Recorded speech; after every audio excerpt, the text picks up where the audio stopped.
E o que é que o Senhor Jesus disse para os seus discípulos antes de voltar para o Pai? Ide fazer discípulos de todas as nações, Mateus 28. Ide pregar o evangelho a toda criatura, Mateus 16. Essa foi a palavra de Deus para os seus discípulos e para a igreja. Ide fazer discípulos, ide pregar o evangelho. Você sabe quem vai atender esse chamado? Você sabe quem vai se dispor a cumprir o ide? Aqueles que viram o Senhor, aqueles que provaram da graça, aqueles que ouviram a voz de Deus. São esses que vão atender o ide de Deus.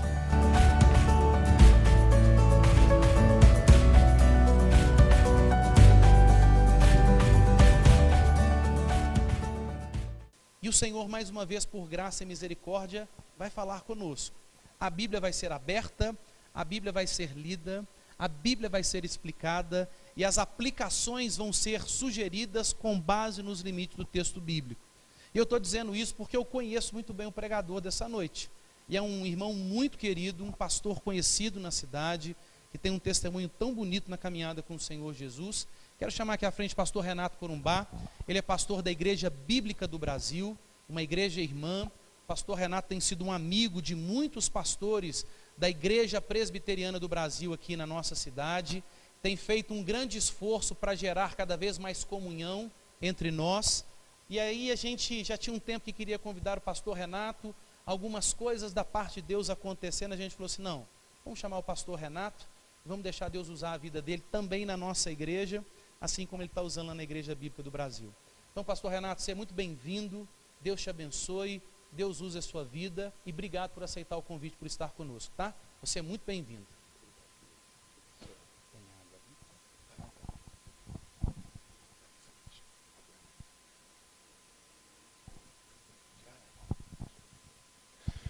Boa noite, meus irmãos. É uma alegria muito grande estar aqui com vocês nesta noite. Me sinto muito honrado pelo convite do pastor Rafael de estar aqui com a gente. Há um tempo atrás eu conheci o pastor Rafael, na amizade que eu tenho com alguns pastores da Igreja Presbiteriana, e a amizade dele tem abençoado muito a minha vida. Ele teve uma oportunidade que pregou lá na nossa igreja, e a mensagem que ele pregou me lembra até hoje. Ele leu o texto hoje aqui para nós na abertura do culto, que foi o Salmo 133, uma mensagem que impactou muito a minha vida, abençoou muito a nossa igreja, falando a respeito da importância da comunhão dos santos, como que isso é importante para nós hoje. E hoje eu tenho essa oportunidade de estar aqui com os irmãos, poder conhecer a igreja, conhecer os irmãos, e poder também ter essa responsabilidade, privilégio de ministrar a palavra para vocês. Eu trago o abraço da Igreja Bíblica do Brasil. A minha esposa não está presente hoje porque ela viajou para o Rio de Janeiro, vai ter um congresso, melhor, um curso na área dela de trabalho, e ela está junto com o irmão dela hoje, lá no Rio de Janeiro, e vai estar retornando na terça-feira, por isso que ela não veio me acompanhar. Vamos ler a palavra de Deus. Abra sua Bíblia em Isaías, no capítulo 6.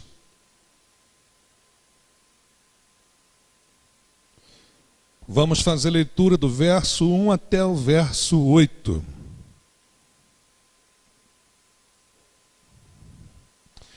Eu tenho caminhado com os pastores da Igreja Presbiteriana e para mim a amizade deles tem sido uma grande bênção. Tenho aprendido muito com eles e tenho sido muito abençoados, e para mim tem sido um grande privilégio poder ter a amizade do pastor Rafael, do Lucas e tantos outros irmãos que eu conheço da Igreja Presbiteriana. Diz assim, meus irmãos, a palavra de Deus. Isaías capítulo 6, do verso 1 ao verso 8, diz o seguinte: no ano da morte do rei Uzias, eu vi o Senhor assentado sobre um alto e sublime trono, e as abas de suas vestes enchiam o templo. Serafins estavam por cima dele, cada um tinha 6 asas, cada um cobria o rosto, com 2 cobria o rosto, com 2 cobria os seus pés, e com 2 voava. E clamavam uns para os outros, dizendo: Santo, Santo, Santo é o Senhor dos exércitos, toda a terra está cheia da sua glória. As bases do limiar se moveram à voz do que clamava, e a casa se encheu de fumaça. Então disse eu: ai de mim, estou perdido, porque sou homem de lábios impuros, habito no meio de um povo de impuros lábios, e os meus olhos viram o Rei, o Senhor dos Exércitos. Então, um dos serafins voou para mim, trazendo na mão uma brasa viva, que tirara do altar como a tenaz. Com a brasa tocou a minha boca e disse: eis que ela tocou os teus lábios, a tua iniquidade foi tirada, e perdoado o teu pecado. Depois disto, ouvi a voz do Senhor, que dizia: a quem enviarei? E quem há de ir por nós? Disse eu: eis-me aqui, envia-me a mim. Vamos orar agora. Pai Celestial, é com muita alegria no meu coração que eu estou aqui nesta noite reunido, junto com os meus irmãos da Igreja Presbiteriana de São Pedro, e tenho, ó Deus, a responsabilidade, a honra, o privilégio de poder ministrar a palavra do Senhor. Eu dependo do Senhor, nesse momento, do início ao fim, pois tenho, ó Deus, a missão de poder pregar e ensinar a Escritura Sagrada. Derrama sobre mim, meu Deus, a tua graça, teu poder, a tua unção, e que o Espírito Santo, nesta noite, ó Deus, possa dar a cada um aqui presente a compreensão da tua palavra. Que o Espírito Santo possa iluminar a nossa mente para entendermos as verdades espirituais que vamos aprender nessa noite por meio da Escritura. Meu Deus, abençoa o teu povo, alimentando os teus filhos com as verdades da palavra do Senhor. Que a tua palavra venha nos santificar, que ela venha nos transformar, que ela venha nos fortalecer. Como diz o salmista, que ela venha revigorar a nossa alma, Senhor. Muito obrigado, ó Deus, por essa oportunidade. Muito obrigado, meu Deus, porque estou aqui, segundo a tua graça, e eu espero, Pai, que o Senhor me dê bom êxito, eu espero que o Senhor me use, que o Senhor me ajude a ministrar a tua palavra, e também te peço, em nome de Jesus, abençoa, edifica esta igreja, para a glória do teu nome, e que o povo de Deus diga amém. Amém. Meus irmãos, o tema que me traz aqui nesta noite, que eu gostaria de pensar com vocês, é quando o homem se dispõe a servir a Deus. O que é que precede o nosso serviço? O que é que acontece? O que é que precisa acontecer na nossa vida para que a gente venha se dispor a servir a Deus? Nós vivemos numa época de ativismo, todos nós temos tantas tarefas do trabalho, tarefas na escola, tarefas na família. Como que a gente vai arrumar tempo para servir a Deus nos dias de hoje? O que é que leva uma pessoa a dedicar a sua vida, a consagrar a sua vida ao Senhor? É isso que eu quero pensar com vocês nesta noite. Mas antes de trazer resposta para essa pergunta, desse tema de hoje, eu gostaria que você conhecesse um pouquinho o autor desse livro, que é Isaías. Você, para entender a mensagem de hoje, você tem que conhecer um pouquinho Isaías, que escreveu esse texto que nós acabamos de ler, que teve esta visão do Senhor, que teve os seus pecados perdoados, que ouviu a voz de Deus, perguntando quem ele iria enviar, quem iria representá-lo, e ele se coloca à disposição do Senhor. Isaías, o seu significado, o seu nome, é o Senhor é a salvação, ou a salvação, ela provém do Senhor. E por aí você já começa a perceber que pelo nome dele, que diz que o Senhor é a salvação, você já vai perceber que a salvação, ela está profundamente registrada no ministério de Isaías. E a gente vai perceber isso na nossa mensagem daqui a pouquinho. O comentarista William MacDonald diz o seguinte: a palavra salvação ocorre 27 vezes no livro de Isaías, na tradução Almeida Revista Atualizada, e apenas 7 vezes nos textos de todos os outros profetas juntos. Isso quer dizer que Isaías foi o profeta que mais falou sobre salvação no Antigo Testamento. Os capítulos de 1 a 39 retratam a profunda necessidade humana de salvação. Quando você estuda Isaías, do capítulo 1 até o 39, Isaías vai mostrando como que o homem precisa de salvação. Do capítulo 40 até o capítulo 66, mostram a providência, a provisão generosa de Deus em conceder ao homem a salvação pela sua graça. Que coisa tremenda, gente. O tema da mensagem de Isaías era a salvação recebida somente pela graça, pelo poder de Deus, o Redentor, e não pela força do homem, nem pelas boas obras da carne, conforme Gleison Archer fala no panorama do Antigo Testamento. Isaías também falou sobre a profanação no meio do seu povo. O povo de Deus estava corrompido, estava perdido, distante de Deus, cometendo tantos pecados. Ele fala sobre isso, ele fala sobre os juízos do Senhor, o convite da graça, o consolo e as promessas divinas no seu livro. Por fim, Isaías ele fala sobre o Messias, que é o tema principal de todo o seu livro.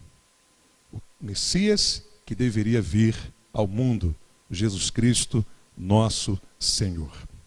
Ele é considerado o maior de todos os profetas e conhecido como o evangelista do Antigo Testamento. Isso é importante você saber. Unger disse que Isaías é o maior dos profetas e oradores hebreus. Repare, o maior dos profetas e oradores hebreus. O esplendor da linguagem, a vivacidade das figuras de linguagem, além da versatilidade e beleza do estilo de seu texto, são inigualáveis. É justificado ter recebido o título de príncipe dos profetas do Antigo Testamento. Ou seja, esse homem, ele foi grandemente usado por Deus quando ele falava, quando ele profetizava e também quando ele escrevia. Isaías pregou para os habitantes de Jerusalém, mas também para as nações em volta. Foi usado por Deus porque o seu povo estava com o coração duro, fechado, e não se importava com os propósitos de Deus, o que resultou na destruição da nação e no exílio dos seus habitantes. Ele estava em Jerusalém, na capital, quando ele escreveu esse livro. Seu ministério começou em 740 a.C., durou em torno de 60 anos, de acordo com a tradição. Para quem não sabe, Isaías é o segundo livro do Antigo Testamento mais citado no Novo Testamento. Repare como que esse livro ele foi importante no Novo Testamento. Depois de Salmos. O livro de Salmos é o livro mais citado no Novo Testamento. Depois dele vem o livro de Isaías. Como que este homem, que a gente leu, que tinha lábios impuros, se tornou um grande profeta? Um grande mensageiro de Deus, um grande porta-voz de Deus. Como que hoje nós, pecadores, podemos também ser grandes homens e mulheres de Deus? É isso que a gente vai ver nessa noite. O texto que nós lemos, eu queria que agora você acompanhasse comigo aí, por favor, com a sua Bíblia, fala da época em que Isaías foi chamado para o ministério, no ano da morte do rei Uzias, como está no verso 1. Do verso 1 ao verso 4, o texto vai falar sobre a visão que Isaías teve do Senhor. Do verso 5, vai falar da sua confissão de pecados. Do verso 6, vai falar sobre a graça concedida a Isaías. E no verso 8, vai falar a respeito do chamado de Isaías para ser profeta. Essas são as divisões principais do contexto que nós lemos. A época em que Isaías foi chamado para o ministério, a visão que ele teve do Senhor, a sua confissão de pecados, a graça que Deus lhe concedeu e o seu chamado para ser profeta. Quando você tem então esse panorama, esse resumo do contexto de Isaías, e você começa então a examinar, começa a estudar, começa a perceber as verdades que nós encontramos nesse texto, uma verdade salta aos nossos olhos ali. Quando você começa a perceber, meu Deus, o que é que aconteceu na vida desse homem que tinha lábios impuros para se tornar o que se tornou um dos maiores pregadores da palavra de Deus. Sabe o que foi? A graça de Deus. A graça de Deus, ela precede a nossa vocação. Para uma pessoa ela ser chamada por Deus, a graça de Deus tem que se manifestar primeiro na vida dela. para alguém se colocar à disposição de Deus, esta pessoa, ela tem que ser impactada pela graça divina. E é isso então que nós vamos ver agora a partir do verso 1, onde nós vamos perceber a graça de Deus em todo o contexto desse capítulo que nós lemos aí. De Isaías, capítulo 6, do verso 1 ao verso 8. E por que eu entendo que a graça de Deus precede a vocação divina, o nosso chamado, o nosso id, essa disposição que a gente toma de fazer a vontade de Deus, de servir ao Senhor de todo o nosso coração? Porque esse texto, no verso 1, vai nos mostrar que o homem se dispõe a servir a Deus quando vê o Senhor. 3 fatos aconteceram na vida de Isaías antes dele se colocar à disposição de servir ao Senhor. A primeira delas é que ele viu o Senhor. Veja o que diz o texto, verso 1. No ano da morte do rei Uzias, ele diz: eu vi o Senhor, assentado sobre um alto e sublime trono, e as abas de suas vestes enchiam o templo. É assim que Isaías começa o capítulo 6, a partir do verso 1. Eu vi o Senhor, e eu o vi no ano da morte do rei Uzias. O que isso quer nos ensinar, quer nos mostrar? Que o homem ele pode ver, ele pode conhecer o Senhor numa época de crise, numa época difícil, numa fase delicada, complicada. Porque ele vê o Senhor no ano em que o rei Uzias morre. E para quem não sabe, rei Uzias foi um dos melhores reis depois de Salomão. A nação de Israel, o reino de Judá, era próspero, bem-sucedido, vivia uma fase excelente. A sua economia estava maravilhosa, sua segurança perfeita, tudo indo certinho no reinado de Uzias. Mas ele morre. E quando um rei morre, um rei bem-sucedido, um grande líder, um bom administrador como foi Uzias, surge o medo, vem a insegurança. E essa é a situação que Isaías estava vivendo no momento em que ele vê o Senhor. No ano da morte do rei Uzias, eu vi o Senhor. Você e eu podemos conhecer o Senhor numa época de crise, num momento muito difícil da nossa vida. Parece que nesses momentos que Deus, ele faz questão de se revelar a nós, para mostrar a nós que ele continua no controle de todas as coisas. Amém, meus irmãos? Uzias foi um rei íntegro, próspero, um administrador eficiente, um líder militar capaz, mas sucumbiu ao orgulho e foi castigado com lepra. Essa foi a causa da sua morte, principalmente, como está lá em 2 Crônicas, capítulo 26, versos 16, 19 e 20. Eu vou ler para você apenas o 16, para você ver o que eu estou te falando, tem base bíblica. Mas, havendo-se já fortificado, exaltou-se o seu coração para a sua própria ruína e cometeu transgressões contra o Senhor, o seu Deus, porque entrou no templo do Senhor para queimar incenso no altar do Senhor. E porque ele insistiu em continuar lá dentro do santuário queimando incenso, surge a lepra na testa dele, e aí os sacerdotes tiram aquele homem dali, e depois de 10 anos ele morre. Assim termina o reinado do rei Uzias. Às vezes nós também presenciamos governos, como a gente presenciou há pouco tempo atrás. Governos caindo por causa do seu orgulho ou do seu pecado. São removidos soberanamente pelo nosso Deus. Pode ser por meio de uma eleição, pode ser por meio de um impeachment, pode ser por meio de uma morte. O fato é que Deus é que institui autoridades governamentais, é Ele que também destitui. É Ele que estabelece, é Ele que tira. Quando Uzias está sendo removido, a mão de Deus está ali. Amém, meus irmãos? Isso é importante você entender. Às vezes nós conhecemos o Senhor por meio da sua palavra, quando nós presenciamos o término, por exemplo, de uma liderança governamental, ou às vezes de uma liderança paternal, ou às vezes profissional, ou às vezes até eclesiástica. Às vezes as pessoas elas ficam mais sensíveis. E às vezes é nesse momento em que um pai morre, uma mãe morre, um governo termina, um pastor falece, o chefe do trabalho morre, as coisas começam a ficar esquisitas. É nessa hora que Deus vai mostrando que Ele é soberano, que Ele está no trono. É nessa hora que você começa a enxergar que tudo nessa vida está debaixo do governo de Deus.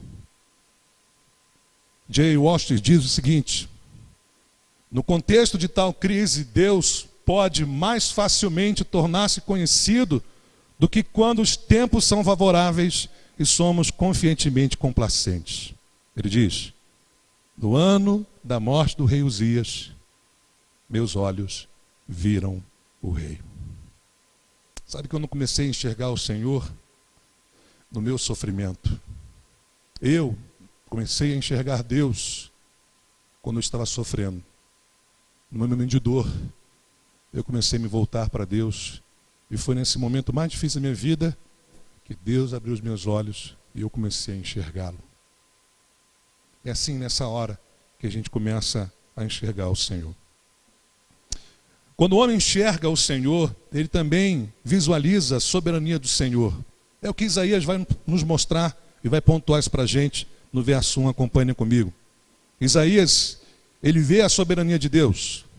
No ano da morte do rei Uzias, eu vi o Senhor assentado sobre um alto e sublime trono. O que ele vê é um ser que está sentado num alto e sublime trono. Ele vê um soberano. Ele vê o Senhor. Como ele vai dizer no verso 5, o rei, o Senhor dos exércitos. Os meus olhos viram o rei. Ele é rei, ele é Senhor, ele é soberano. E a soberania de Deus, meus irmãos, ela é eterna. Não apenas eterna, ela é suprema. Não apenas suprema, ela é universal. Porque ele está sentado num alto e sublime trono.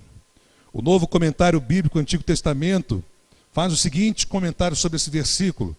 Ele diz: o trono onde o Senhor está sentado, que é alto e exaltado, representa seu reinado eterno, supremo e universal. E ele está acima de todos os reis. Porém, ao mesmo tempo, preocupa-se com o bem-estar do seu povo. Deus, ele é rei, mas Deus cuida do seu povo. Amém, meus irmãos? Ele está no controle de todas as coisas. Quando o homem enxerga o Senhor, ele também contempla a sua divindade. É interessante que quando você lê, agora a gente vai ler Isaías do verso 1 até o verso 3, para você perceber que aquele ser que ele estava vendo, de fato era o Senhor. Veja só o que o texto diz, acompanhem comigo. No ano da morte do rei Uzias, eu vi o Senhor assentado sobre um alto e sublime trono. Repare agora, e as abas de suas vestes enchiam o que, meus irmãos? O templo.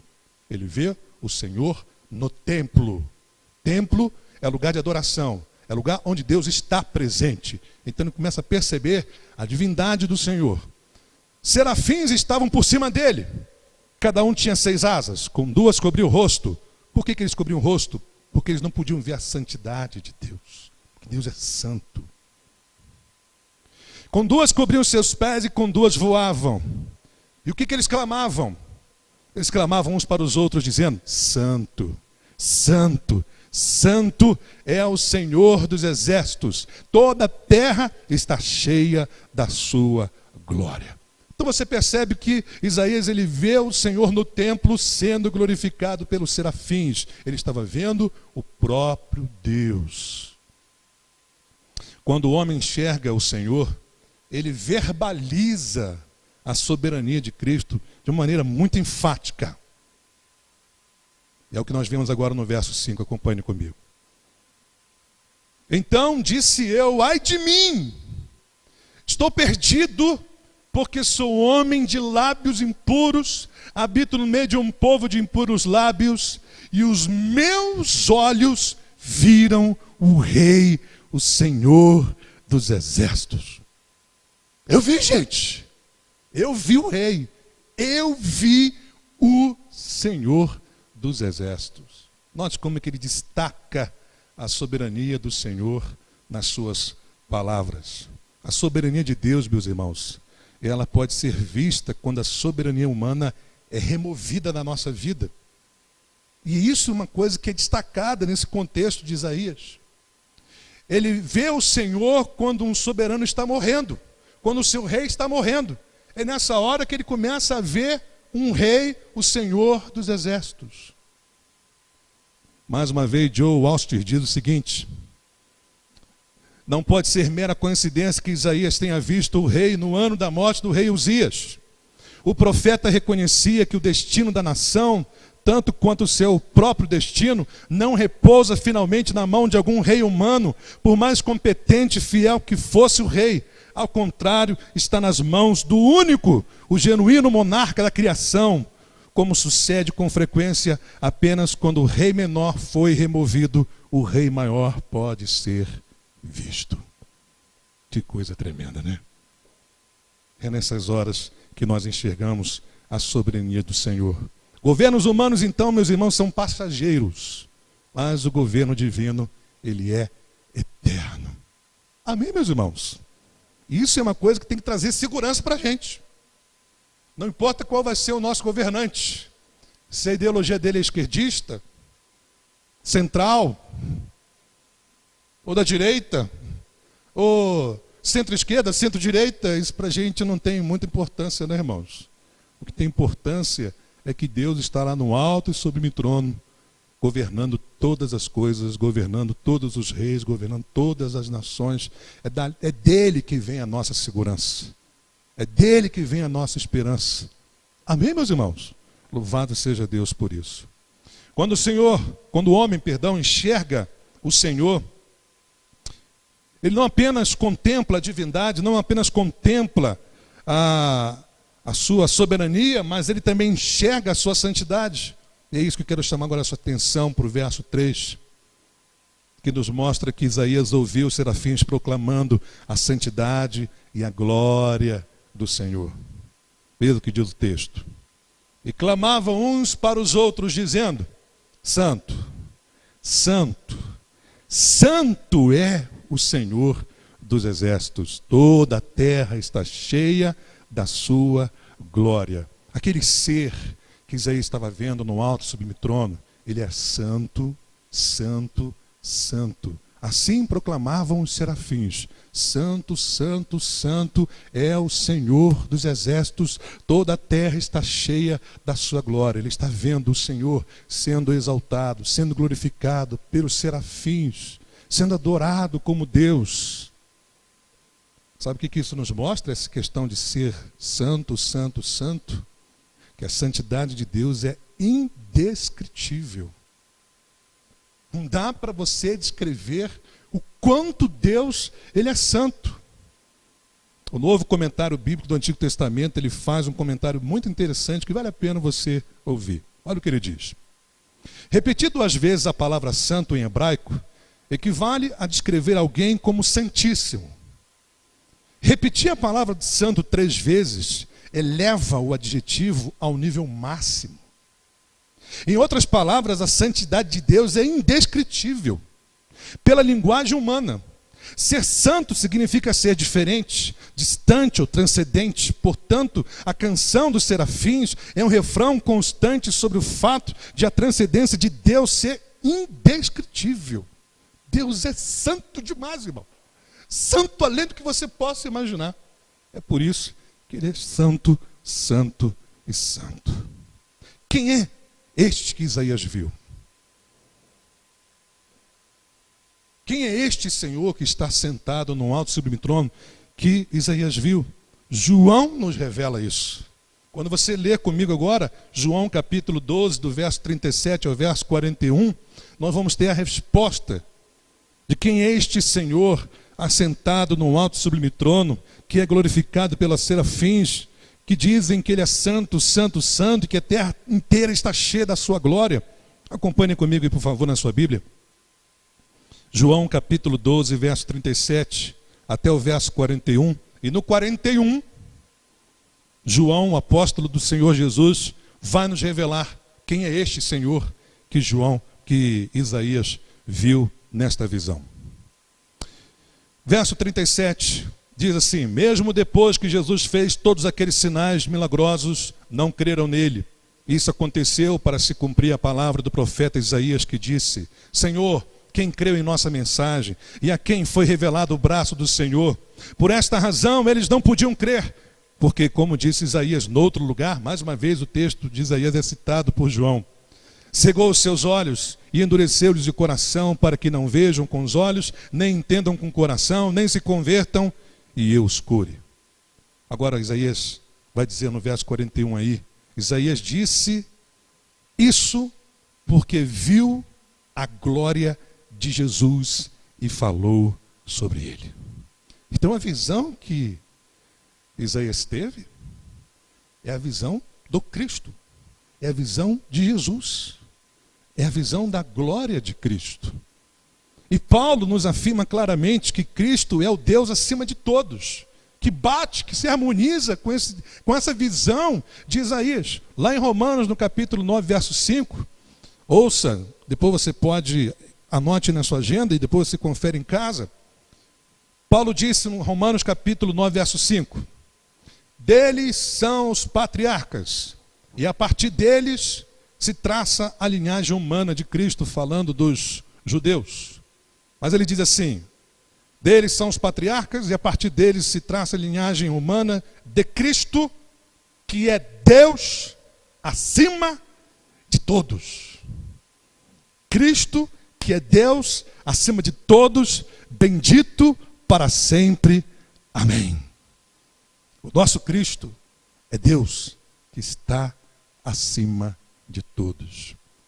Isaías vê o Senhor assentado num alto e sublime trono, que está acima de todos. Ele vê Jesus Cristo, o Filho de Deus. Meus irmãos, quem está assentado no trono celestial é Cristo. Quem recebe a adoração no templo celestial é Cristo. Quem tem a sua santidade, a sua glória proclamada é Cristo.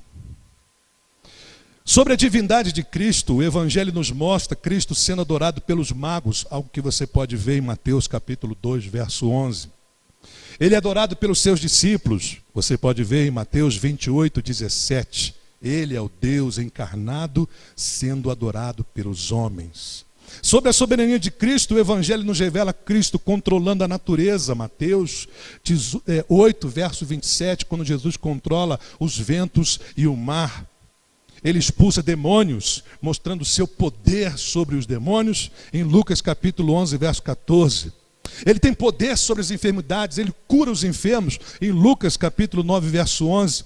Ele ressuscita os mortos, mostrando que ele tem poder sobre a morte. Lá em João no capítulo 11, versos 43 e 44. Ele tem poder para salvar os perdidos, como está lá em Lucas 19, verso 10, quando ele disse: eu vim para buscar e salvar os perdidos. Ele tem poder para resgatar os perdidos. Isso só mostra que ele é soberano. Mas não apenas isso. A Bíblia fala sobre a santidade de Cristo. O Evangelho, por exemplo, nos apresenta Jesus perguntando às pessoas se elas encontraram nele algum pecado. Está lá em João capítulo 8, verso 46. Pilatos não viu nenhum motivo para acusar Jesus, como está em Lucas capítulo 23, verso 4. Pedro afirma na sua carta que Cristo não cometeu pecado nenhum, e nenhum engano foi encontrado na sua boca. Primeira epístola de Pedro, capítulo 2, verso 22. João afirmou que em Cristo não há pecado. Primeira carta de João, capítulo 3, verso 5. Sabe por que ninguém encontrou pecado nenhum em Jesus? Porque ele é santo. Ele é santo. Ele é santo. Amém, meus irmãos? O homem se dispõe a servir a Deus quando recebe o perdão do Senhor. Além do homem ver o Senhor e poder contemplar a sua soberania, sua santidade, sua divindade, o homem, ele precisa provar do perdão divino, da graça divina.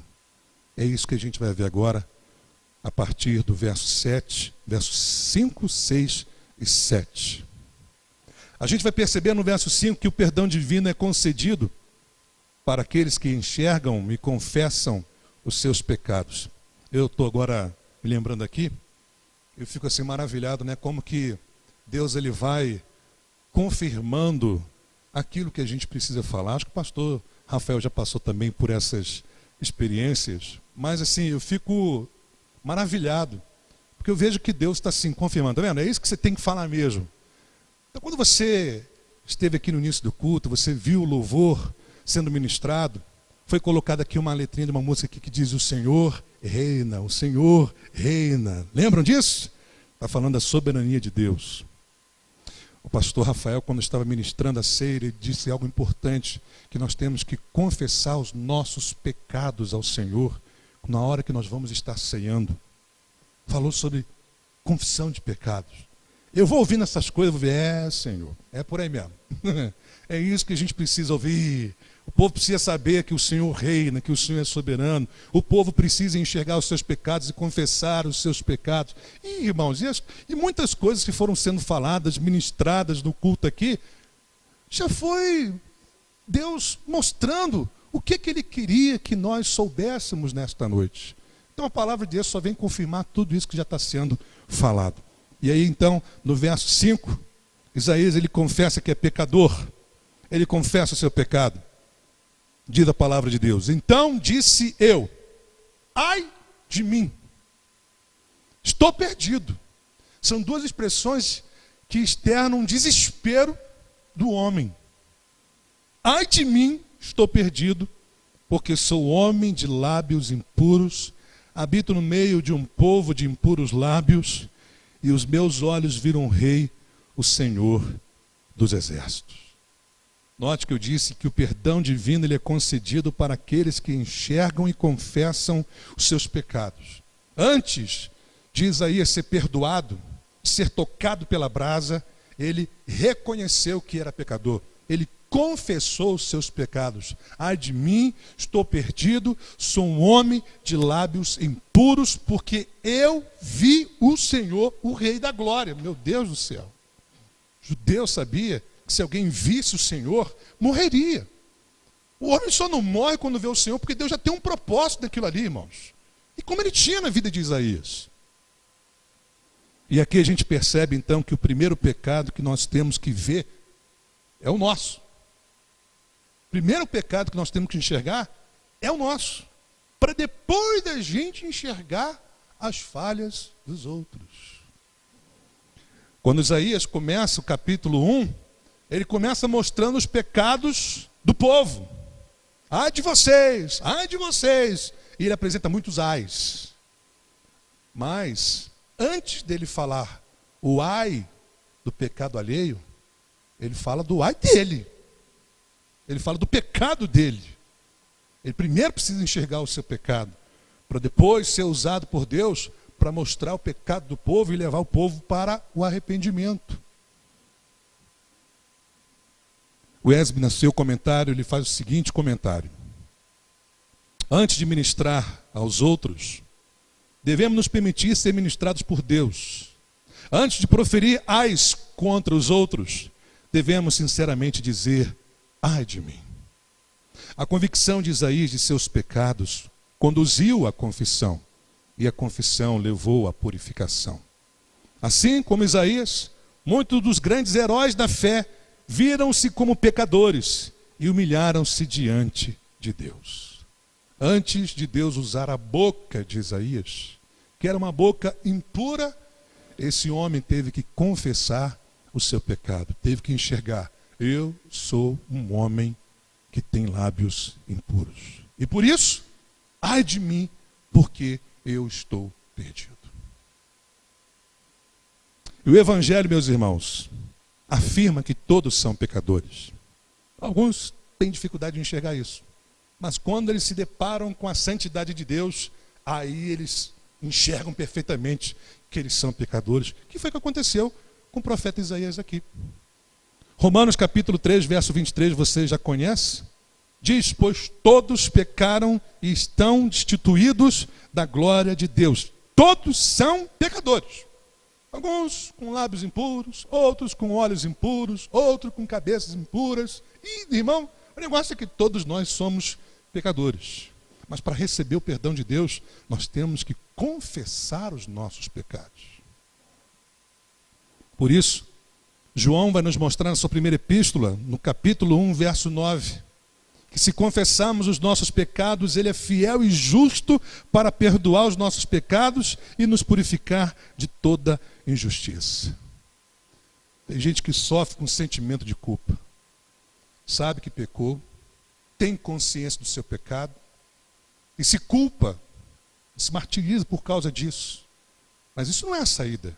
A solução é a gente confessar o nosso pecado. Senhor, eu pequei, eu menti, eu cobicei, eu roubei, eu adulterei. Me perdoa, Senhor. Tem misericórdia de mim. Eu sou um pecador. Não mereço nada de ti. Ai de mim. Ai de mim. Quem sou eu? Um pecador. O perdão divino é a manifestação da graça de Deus. Isaías, no verso 6, registra que um dos serafins voou até ele. Olha como é que Isaías faz questão de descrever como é que ele recebeu o perdão divino. Como é que foi uma coisa que partiu de Deus, que não partiu dele. Ele registra um dos serafins voando até ele, levando uma brasa viva tirada do altar. O altar é local de sacrifícios, onde é feita a expiação. O verso diz assim, acompanhe comigo, o verso 6. Então, um dos serafins voou para mim, trazendo na mão uma brasa viva que tirara do altar com uma tenaz. E aqui a gente percebe então já a graça de Deus se manifestando na vida de Isaías de uma forma muito especial. Ele vê o serafim trazendo uma brasa viva tirada do altar. Essa brasa toca nos seus lábios. Essa ação do serafim trazendo aquela brasa viva que iria tocar nos seus lábios e iria perdoar os seus pecados, já era Deus mostrando a graça de Deus na vida de Isaías. Ele não fez nada. Ele só confessa os seus pecados e ele começa a ver o serafim vindo até ele. Traz a brasa toca nos seus lábios. E o serafim diz assim, está vendo? Essa brasa tocou nos teus lábios. Teu pecado foi tirado, teu pecado foi perdoado. Sabe o que é isso, irmãos? Graça divina. Perdão divino. E o Evangelho nos ensina que nós somos justificados, perdoados pela graça de Deus e não pelas nossas obras, como está lá em Romanos no capítulo 3, verso 24, que diz assim, sendo justificados gratuitamente por sua graça, por meio da redenção que há em Cristo Jesus. Não há nada que você possa fazer para você poder receber a justificação, o perdão dos seus pecados. Você não tem méritos, você não tem obras que possam te justificar. Ou dizer assim, se eu fizer isso aqui, então eu vou ter o direito de ter o perdão de Deus. Não consegue, irmãos. Porque na essência nós somos pecadores. Então é Deus que tem que providenciar o perdão. É Deus que tem que providenciar a nossa justificação. Vem dele, não vem de nós. Amém, meus irmãos? É dele que vem a graça, o perdão. E o perdão divino é concedido quando o nosso pecado é tirado. É o que vai destacar o verso 7. Isaías diz que seu pecado foi tirado, seu pecado foi removido, foi perdoado, quando a brasa do altar de Deus tocou nos seus lábios. Veja o que diz o verso 7. Com a brasa tocou a minha boca e disse, eis que ela tocou os teus lábios, a tua iniquidade, olha essa expressão, foi tirada. A brasa toca nos lábios e ele diz, tua iniquidade foi tirada e perdoado o teu pecado. Meus irmãos, eu fico imaginando a paz que esse homem teve com essa experiência. O salmista diz, bem-aventurados são os homens que têm os seus pecados perdoados por Deus. Imagine, irmãos, a paz, a tranquilidade que aquele homem teve de ouvir no serafim, olha só, a brasa tocou nos teus lábios, o teu pecado foi tirado, o teu pecado foi perdoado. Meus irmãos, Eu acredito que naquela hora ele respirou. Eu não vou morrer. Eu vi o Rei da Glória, eu vi o meu pecado, mas Deus foi tão gracioso comigo. Estou aqui, estou vivo, graças a Deus. O Evangelho nos revela que quem tira os nossos pecados, olha aí, pastor, é o que ele falou, é Cristo. Ele até usou e citou o texto que eu vou citar para vocês aqui, que é João capítulo 1, verso 29. Está vendo como é que Deus vai testificando?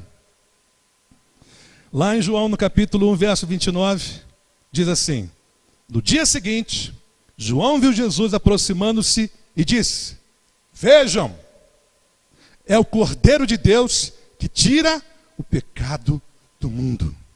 Quem tira o nosso pecado é o Cordeiro de Deus. Quem tira os teus pecados é o Cordeiro de Deus, é o Filho de Deus. E talvez você me pergunte, por quê? Porque ele foi imolado. Ele foi imolado, ele foi sacrificado. Aonde? No altar de Deus. Foi sacrificado pelo próprio Deus. Para quê? Para tirar o meu, o teu pecado. Ele é o Cordeiro de Deus. Romanos capítulo 3, verso 25, vai confirmar a expiação dos nossos pecados feita por Cristo Jesus. Ele diz, Deus o ofereceu. Este o se refere a Cristo. Como sacrifício. Para quê? Para a propiciação dos nossos pecados, mediante a fé, pelo seu sangue, demonstrando a sua justiça. Olha que coisa tremenda.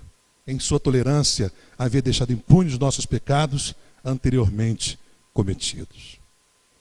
Meus irmãos, quando você prova da graça de Deus, é um negócio assim que marca a sua vida. Porque você, depois que se enxerga como um pecador, e você começa a enxergar Deus manifestando a sua graça. Você não viu um serafim trazendo uma brasa viva do altar, mas você conhece, sabe pela Escritura, que Deus sacrificou o seu Filho como propiciação pelos seus pecados. Foi Deus que providenciou o perdão dos meus e dos teus pecados. Amém, meus irmãos? É isso que nos deixa em paz com Deus. É isso que nos deixa tranquilos. Os nossos pecados foram perdoados pelo sacrifício que Jesus realizou na cruz. Então o perdão divino, ele é concedido pela graça de Deus e não pelos méritos humanos. O perdão é tirado pelo sacrifício oferecido por Cristo no altar divino. Olha, apenas ouça, mas anote aí, Hebreus capítulo 9 vai descrever o sacrifício de Jesus no altar de Deus, do verso 11 ao verso 14. Ouça, mas ouça com o coração aberto. Ouça prestando atenção, porque o que transforma a nossa vida, o que gera fé no nosso coração, irmãos, é a palavra de Deus. Não são as minhas palavras, é a palavra de Deus. Quando você ouve as palavras do Senhor, ela gera fé no seu coração. Então ouça a palavra de Deus. Hebreus 9, capítulo 11, ao verso 14, diz assim: quando Cristo veio como sumo sacerdote dos benefícios agora presentes, ele adentrou o maior e mais perfeito tabernáculo, não feito pelo homem, isto é, não pertencente a esta criação, não por meio de sangue de bodes e novilhos, mas pelo seu próprio sangue, ele entrou no lugar santíssimo de uma vez por todas e obteve eterna redenção. Ora, se o sangue de bodes e touros e as cinzas de uma novilha espalhadas sobre os que estão cerimonialmente impuros os santificam, de forma que se tornam exteriormente puros, olha o que ele vai dizer no verso 14, quanto mais o sangue de Cristo, que pelo Espírito eterno se ofereceu de uma forma imaculada a Deus, repare, purificará a nossa consciência de atos que levam à morte, para que, olha o propósito, sirvamos ao Deus vivo. Resumindo, o autor de Hebreus está dizendo o seguinte: o Senhor Jesus, como sumo sacerdote, ele se ofereceu. A oferta era ele. E a oferta ela foi feita num altar, num templo, no santíssimo lugar. Não de um templo feito por homens, mas pelo próprio Deus. Ali ele se oferece. E sabe por que ele se ofereceu? Para purificar a nossa consciência. Percebe? purificação, perdão de pecados. Mas havia um propósito por trás disso aí. Ele purifica para que sirvamos ao Deus vivo. Não é apenas para nos dar o perdão, mas para que Deus nos use para que possamos servir ao Senhor com a nossa consciência limpa, com os nossos pecados perdoados. Amém, meus irmãos? Portanto, confesse os teus pecados ao Senhor. Arrependa-se dos mesmos. Creia no sacrifício que Jesus fez na cruz. É dali que vem o perdão para os nossos pecados. Creia que Jesus é o único que tem o poder de salvar a sua alma, que tem o poder para perdoar todos os teus pecados. E para terminar, meus irmãos, o homem que se dispõe a servir a Deus, se dispõe porque ele ouviu a voz de Deus. Ele não apenas viu Deus, não apenas provou da graça de Deus, do perdão de Deus, mas ele também ouve a voz de Deus. E é isso então que eu quero mostrar para vocês, do verso 8 ao verso 9. A voz divina, ela é ouvida, como a gente vai perceber aí no verso 8, depois que o homem é agraciado. Isaías, ele afirma que ouviu a voz de Deus depois que foi perdoado. Olha como é que é esse destacado. Depois disto, ouvi a voz do Senhor. Ele apenas vê o Senhor. Ele apenas prova do perdão de Deus. Mas ele só ouve a voz de Deus depois que ele é perdoado.